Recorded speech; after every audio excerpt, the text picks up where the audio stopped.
রাজধানী মালিবাগের Sirajul Islam medical college হাসপাতালের বেজমেন্টে থাকা একটি প্রাইভেট কারের ভেতর থেকে দুজনের লাশ উদ্ধারের ঘটনা রহস্য উদ্ঘাটন করতে পারেনি পুলিশ।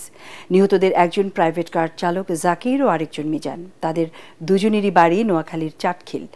রমনা বিভাগের উপ পুলিশ কমিশনার মাসুদ আলম জানান, খতিয়ে দেখা হচ্ছে তাদের মৃত্যুর কারণ।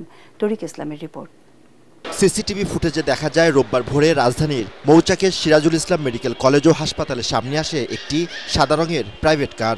পরে গাড়ি থেকে নেমে গাড়ির মালিক হাসপাতালের ভেতরে প্রবেশ করেন। গাড়িটি প্রবেশ করে হাসপাতালের বেসমেন্টের পার্কিংয়ে। দীর্ঘ সময় গাড়ি থেকে বের না হওয়ায় খোঁজ নেন হাসপাতালের নিরাপত্তা কর্মীরা। তখনই খোঁজ মেলে মরদেহের। গতকাল সকালবেলা একটা গাড়ি আসে, তো আশা বললো যে আমরা পার্কিং করব। তো ওনাকে জিজ্ঞেস করলাম, আপনারা পার্কিং করবেন কি, আপনাদের রুগী আছে? হ্যাঁ বলতেছে, আমাদের রুগী আছে, আমরা রুগী রিলিজ করব, রুগী রিলিজ করে নিয়ে যাব।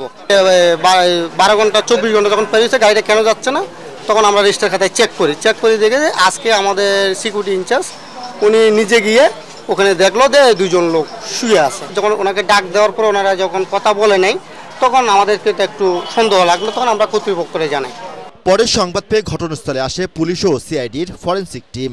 মরদেহ উদ্ধার করে পাঠানো হয় মর্গে। তবে মৃত্যুর কারণ জানা যায়নি বলে জানান রমনা বিভাগের উপ পুলিশ কমিশনার। প্রাইভেট কারটা যেটা ছিল, এইটার সূত্র ধরে আমরা প্রথমে আগাই এবং এইটার যে ঠিকানাটা পাই, এখানকার মালিককে আমরা শনাক্ত করতে পারি। মালিকের নাম হচ্ছে সৌরভ, তার বাড়ি হচ্ছে নোয়াখালীর চাটখিলে।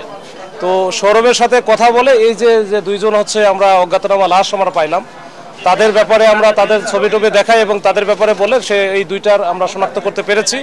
এই দুইজনের মধ্যে একজন হচ্ছে এই প্রাইভেট কারের ড্রাইভার, নাম হচ্ছে জাকির, তার বাড়িও ওই নোয়াখালীর চাটখিলে। আর সাথে যেটা ছিল সেটাও জাকিরের মানে চাচাতো ভাই বা কাছের কেউ একই প্রতিবেশী হবে, তার নাম হচ্ছে মিজান। যেহেতু আমরা ঠিকানাটা পেয়েছি, দুইটা অজ্ঞাতনামা লাশের আমরা শনাক্ত করতে পেরেছি।